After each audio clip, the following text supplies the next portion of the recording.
आप लोग देख रहे हैं टेक्निकल न्यूज इसरो में प्रसाद। आप लोगों को एक बार फिर से स्वागत करता हूं। दोस्तों, ओप्पो की जो ए सीरीज है, जहां पर कंपनी आप लोगों को एक बजट रेंज और मिड रेंज स्मार्टफोन उपलब्ध करवाती है। दोस्तों, इसी सीरीज के अंतर्गत कंपनी ने एक स्मार्टफोन को 3 महीने पहले भारतीय मार्केट में किया था लॉन्च, और इसका नाम कंपनी ने ओप्पो A53 रखा था।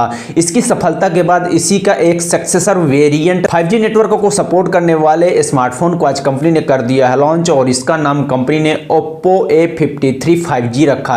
यह एक मिड रेंज गेमिंग स्मार्टफोन है, और इस स्मार्टफोन के जो फीचर हैं उनको कंपनी ने काफी अपग्रेड किया है। इसके अंदर आप लोगों को 5G कनेक्टिविटी के साथ साथ FHD प्लस डिस्प्ले और एक अच्छा प्रोसेसर कंपनी उपलब्ध करवा रही है। पुराने मॉडल के अपेक्षा इसमें ढेर सारे फीचर्स को कंपनी ने अपग्रेड किया है।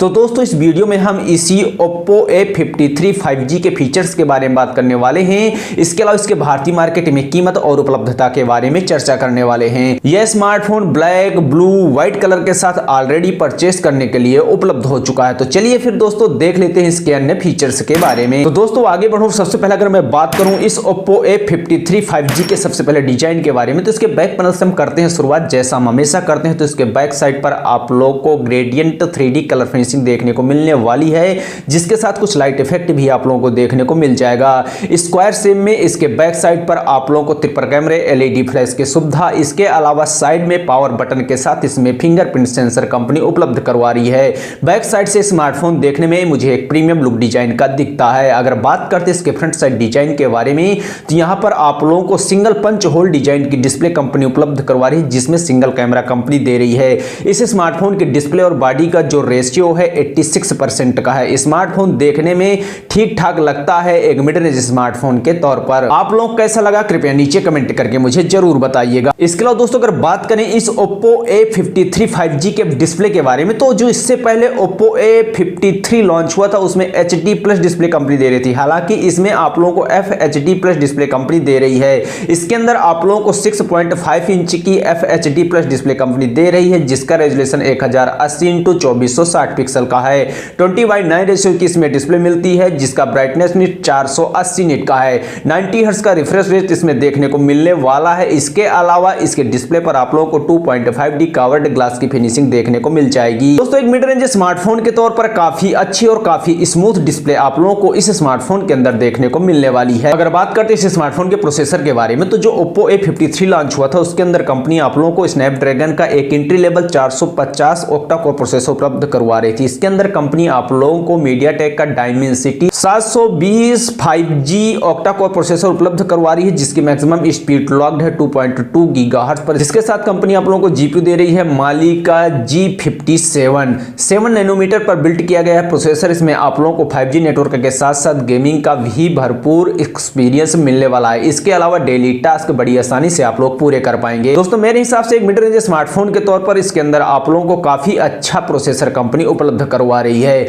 अगर बात करते हैं इस स्मार्टफोन के OS के बारे में, तो इसके अंदर कंपनी आप लोगों को Android 10 दे रही है, जो बेस्ड है ColorOS 7.2 पर, जिसमें यह स्मार्टफोन रन करने वाला है। यह स्मार्टफोन अभी 2 स्टोरेज रैम वेरिएंट के साथ लॉन्च हुआ है, जहां पर जो पहला है वहां पर आप लोगों को 6GB RAM plus 128GB storage, जो दूसरा वेरिएंट है वहां पर आप लोगों को 8GB RAM plus 128GB storage देखने को मिलने वाली है, जिसकी स्टोरेज को आप SD कार्ड के जरिए स्टैंड भी कर पाएंगे। इसके अलावा इसकी स्टोरेज पर आप लोगों को UFS 2.1 की टेक्नोलॉजी देखने को मिलने वाली है। अगर बात करते हैं इस स्मार्टफोन के कैमरा सेटअप के बारे में, तो उसके रियर साइड पर कंपनी आप लोगों को ट्रिपल कैमरे का सेटअप दे रही है। जो पहला है वो 16 मेगापिक्सल का मेन सेंसर है, जिसके साथ आप लोगों को 2 मेगापिक्सल का माइक्रो और 2 मेगापिक्सल का डेप्थ सेंसर कंपनी दे रही है। इनके साथ आप लोगों को LED फ्लैश की सुविधा कंपनी उपलब्ध करवा रही है। अगर बात करते हैं इसके फ्रंट साइड कैमरे के बारे में, तो यहां पर कंपनी आप लोगों को सेल्फी और कॉलिंग के लिए 8 मेगापिक्सल का कैमरा उपलब्ध करवा रही है। इन कैमरों पर आप लोगों को AI, HDR, panorama, slow motion, 4K video recording जैसे फीचर्स देखने को मिल जाएंगे। मेरे हिसाब से दोस्तों काफी कमजोर कैमरा सेटअप आप लोगों को इस ओप्पो A53 5G के अंदर देखने को मिलने वाला है, क्योंकि इससे पहले जो मॉडल लॉन्च हुआ था, हालांकि उसके रियर साइड पर कंपनी आप लोगों को 13 मेगापिक्सल का मॉड्यूल दे रही, लेकिन सेल्फी के लिए कंपनी उसमें आप लोगों को 16 मेगापिक्सल का सेंसर उपलब्ध करवा रही थी। लेकिन दोस्तों इस स्मार्टफोन का जो कैमरा सेटअप है वो औसत ही रहने वाला है। अगर बात करते हैं इस स्मार्टफोन के बैटरी के बारे बारे में, तो इसके अंदर कंपनी आप लोगों को 4000 mAh की बैटरी दे रही है, जिसमें आप लोगों को 18 वाट फास्ट चार्जिंग का सपोर्ट देखने को मिलने वाला है।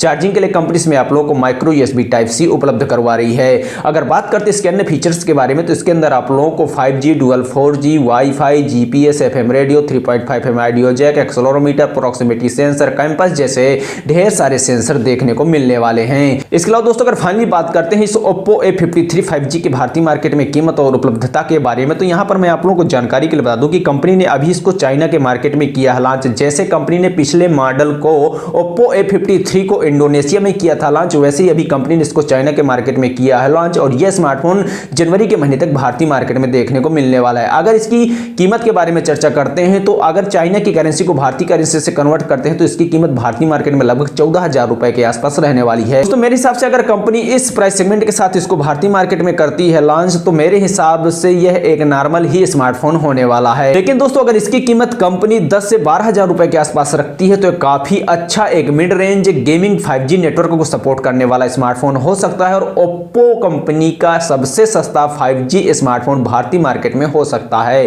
दोस्तों आप लोगों के मन में क्या है विचार इस ओप्पो के upcoming smartphone OPPO A53 5G को लेकर? जो भी विचार कृपया नीचे कमेंट करके मुझे जरूर बताइएगा, और मैं आप लोगों के लिए इस वीडियो लेकर आता रहूंगा। जय हिंद।